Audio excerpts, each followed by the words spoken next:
Imagine having a fighting game with only grapplers in the roster. Well, that sounds like a bad idea. Just thinking about this feels like a nightmare.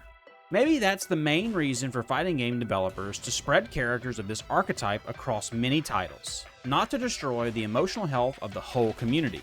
The process of creating that piece was quite impactful, and a certain someone has spent quite a few hours grabbing people, shamelessly enjoying every single success. So why not dig into this topic even further? What if we share a ranking of grapplers from various fighting games?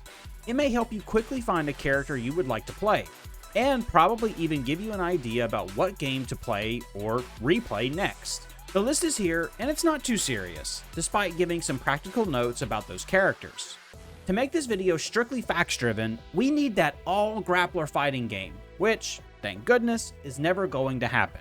We still look forward to seeing your opinions in the comments, and hopefully a spark of discussion. Yeah, I don't want peace. She is an absolutely excellent grappler, even if those abilities come from her hat-like living weapon, vice versa. Command grabs are the main threat from such characters, and Sarabella has two of those. Merry-Go-Rilla, that works on a pretty great range, and Diamond Drop, that contains a painful destruction with those massive arms. Oh, and the girl has a fully invincible command grab as a super move, Ultimate Showstopper, plus a special anti-air grab and throw, Sarabella, and Grab Bag. Sarabella looks super cool, filled with the Skullgirl's weirdness. She is not too slow and can start her destructive game without coming super close to an opponent. But being part of a tag team game has some downsides. Sarabella is quite dependent on assist and has trouble in solo fights. It would be interesting to see this girl and Broly fighting for the 10th place on our list. But Broly is quite a bully in Dragon Ball FighterZ, and we don't want that energy here. Sarabella has more versatile grappling options, so she simply wins. Also, Broly is relying on resources a lot, losing some of his might without the meter. The King of the Koopas is brilliantly awesome, and if he could distract his mind from that princess, we could all find ourselves in trouble. But it doesn't feel like Bowser cares too much about world domination. Does he just want to be friends and play games with Mario? Smash Bros. Gives the villain a perfect platform for this. It's quite weird to see a heavy grappler in a platform fighting game where speed and recovery skills matter a lot. Still, Bowser has some far-reaching tools, and his forward back throws can actually kill. His side special, Flying Slam, is a typical command grab, with smashing an opponent onto their ground, and it's surprisingly fast and damaging. The whole environment of a platform fighter is not the best for this archetype, and Bowser has to demonstrate other abilities to survive and Smash. That's why we rank him at 9th. Pezka from Brawlhalla could be a decent competitor here. His grabs with gauntlets are devastating. It's probably a personal thing, as we love Bowser more. Oh, she is just brilliant. Not without some extravaganza, but when the Diva grabs you, you totally forget that. It's time for a victim to eat damage. In a way, La Diva is a very typical grappler, big and slow. Even her unique action is a command grab, with a very sweet name, Love Grapple. And then she has another one among her specials, Jewel Resort Screwdriver, which looks and feels exactly like it sounds. A high jump and screwing the victim into the ground. It's a very classic grappler madness. Add here a throw that hits an opponent at the wall and allows the Diva to continue the combo. We rank her 8th because of many general features from the original Grand Blue Fantasy release. In terms of moveset, this means having a pretty concise set of attacks. With slow and somewhat clumsy neutrals, the Diva may be an easy victim for her opponents. In a rather disturbing way, Waldstein reminds us of Sarabella, with long and mighty replacements instead of real arms. Just look at the guy. I certainly don't want to see those claws grabbing at my character in Under Night. But if you play against Waldstein, this scenario is exactly his plan to follow. A huge old man is certainly slow, but the claws are long enough to grab victims from a reasonable distance. The whole grappler set is here. Waldstein deals super damage with his specials, and specifically with his command throw. His health is the highest in the game, but the lack of movement speed gives some advantage to everyone else in the roster. Waldstein is 7th on our list. He is not higher because that slow big factor is very strong for him. He is not lower thanks to his pretty unique aerial movement and attacks, which look unusual for such a big body. If you thought having a living weapon hat or mechanical arms is weird, then feast your eyes on this. Yep, basically a dinosaur in a fighting game.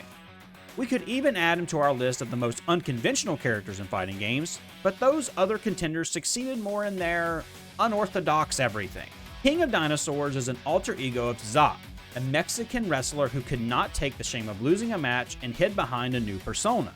Okay, it's just a mask and fake claws, but it certainly feels as if Tzak approaches the change of costume way too seriously. The moveset of the dinosaur is more down to earth in comparison to his story. He mixes grappling and wrestling moves, which is simply scary. All those screwdriver attacks and annoying throws are here, and in addition to that, King of Dinosaurs is not that slow. He rolls to approach his opponents, runs to grab them from a distance, and uses a variety of normals to build long combos. In the right hands, a trick of grab into roll, and yeah, you get the point. In the right hands, this thing is quite possible. We rank King of Dinosaurs 6 for being so awesome and dangerous, but he is from the King of Fighters and does not fight alone, so no top 5 for him. The series has some other characters with grappler tendencies, such as Clark Still, but King of Dinosaurs presents himself better, and we find this an important factor.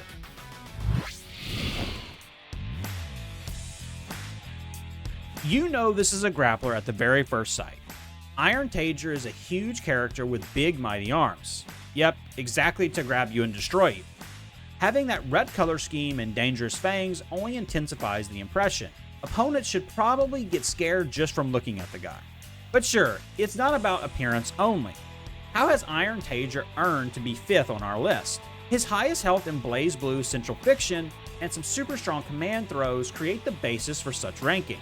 And it's a very good basis indeed, as you need to put a lot of effort to actually KO Iron Tager while he lands his impact driver after Wedge Catapult and easily clutches from even a pixel of life.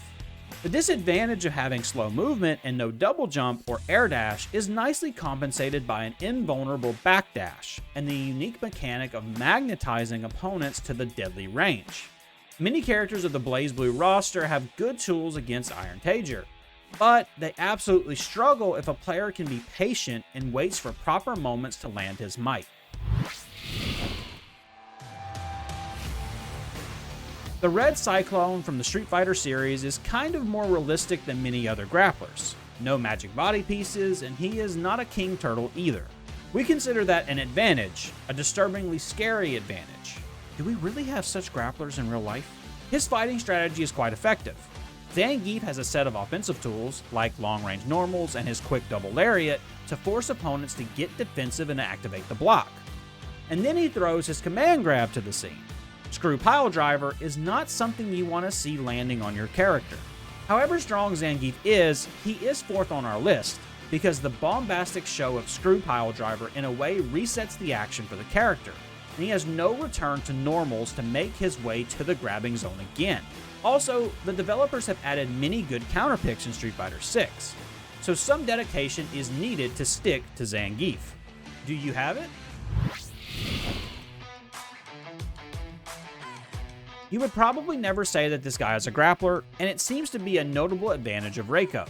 In Mortal Kombat 1, the character has pretty quick normals, like you would expect them to be in an MK game, and his tools cover a big range. You are not limited to movement tricks to come closer to your opponents. And then he has a mighty grab, which becomes even more destructive when you are willing to spin the meter. One additional good thing about this move is that you don't have to go back to movements to continue hitting the victim. Let the energy kicks by Reiko do the job and keep the pressure going. Or use the power of a cameo, for example, Darius. And what about some zoning tools for a grappler? Reiko has shurikens for hitting opponents from far away. Okay, I already hear you complaining that Reiko is probably not a pure grappler, but rather a mixed type. Yes, and this feature specifically helped him reach 3rd place. He uses some advantages of the classic archetype, but brings more variety to the table. Reiko wants to win a fight, not follow the rules. Garrus also has some cool grabbing options in his moveset. Do you prefer this character to be added here?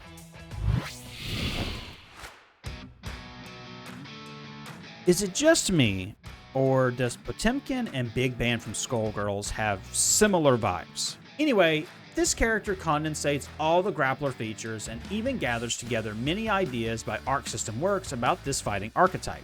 Big body, threatening arms, the set is here. But Patimkin does something even better than almost everyone else. His active range is supported by his impressive standing heavy slash or crouching punch and kick. These neutral tools give Patimkin a chance to open his opponents up, come close to them, and then we all know what happens next.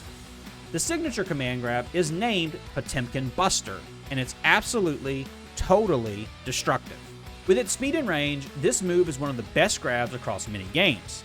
However, the input may be a problem if you don't use a dedicated fighting game controller like a fight stick or a fight pad. Slow movements and no dashes? No problem. He has a charging hammerfall move to close the gap, and the shockwaves from his slide head are pretty effective against arrogant zoners.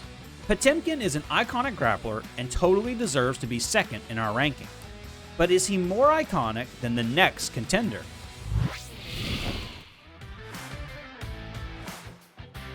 We finally reached the legend of styles and throws, King himself. Is he the second Mexican wrestler on our list? I would certainly watch a match between King and Zangief, or even better, a fighting battle royale of those two and King of Dinosaurs. But back to reality, King may not be the most powerful grappler on paper, as his throws are as risky as they are effective. We rank him the best here due to the general accessibility of Tekken. Simple inputs and the variety of options make King an awesome character for beginners to the game and to the genre in general. And this is a thing that carries grapplers through generations. People feel the power at their fingertips and the joy of domination in matches. That's an illusion, alright, as experienced opponents will know how to punish that, but the emotion is there, and it powers up further training, even with another character. So yes, King from Tekken is our #1 grappler. And really, those experienced players I've mentioned earlier, do you know how to deal with that Boston Crab pain? I mean, combo, yes combo. Please teach me in the comments. I don't know about you, but I now feel more motivated to practice and learn more about these named characters.